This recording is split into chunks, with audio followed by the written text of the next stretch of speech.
దేశ రాజధానిలో తీవ్ర వాయు కాలుష్యం కొనసాగుతోంది.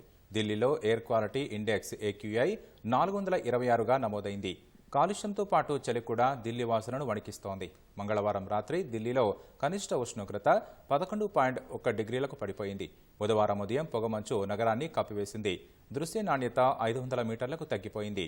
రోజంతా దట్టమైన పొగమంచు కొనసాగుతుందని భారత వాతావరణ విభాగం అంచనా వేసింది. పగటిపూట గరిష్ట ఉష్ణోగ్రత 25 డిగ్రీలుగా నమోదవుతుందని పేర్కొంది. దేశ రాజధానిలోని 38 పర్యావరణ పర్యవేక్షణ కేంద్రాల్లో ఒకటి మినహా మిగిలినవన్నీ రెడ్ జోన్లోనే ఉన్నాయి. సోమవారం నుంచి దేశ రాజధాని ప్రాంతంలో స్టేజ్ 4 ఆంక్షలు కొనసాగుతున్నాయి.